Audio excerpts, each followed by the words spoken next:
Hi guys! Curious ba kayo sa bills ng kuryente? Kung magkano binabayaran namin dito sa Italy? Actually, dumating na yung bill namin dito sa bahay. Ang bill namin dito sa Italy, every 2 months yung bago magbayad ng kuryente. So, dumating ngayon ang bill namin at kailangan naming bayaran this coming month. It's about 165 euro. Depende naman to sa kilowatts na makokonsume mo every 2 months. So, dito sa Italy nga, katulad na sinabi ko kanina, every 2 months sila kung maningil ng kuryente. Tapos, reminder lang din na hindi pare-parehas, syempre, ang konsumo. Depende pa rin sa kilowatts. So, kung sabihin natin, for example, dito sa Italy, sa amin ngayon, ang babayaran namin sa kuryente is 165. O, sabihin natin kung sa 165 in 2 months, sa Philippine peso naman, sabihin natin, multiply natin by 60 euro. So, 165 times 60. Kasi sabihin natin yung 60 euro is equivalent to 1 euro.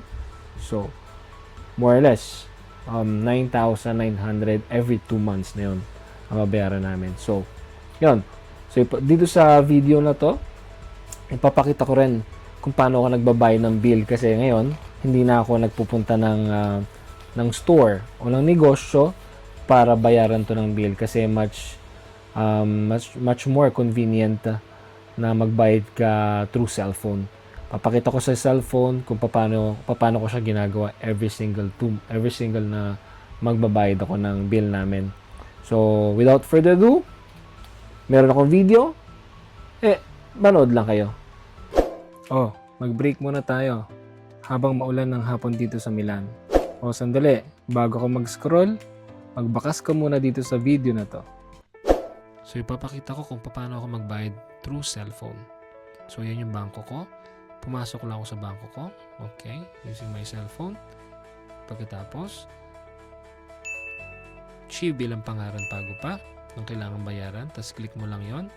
Then, may QR. Ayan yung QR. Automatic na rin, Chibil. So, ayan yung video. So, papasok na siya automatic 165. Makikita niyo naman na mismo. Kapag pumasok na mismo sa cellphone niya, 165 euro. And the date is 27 August.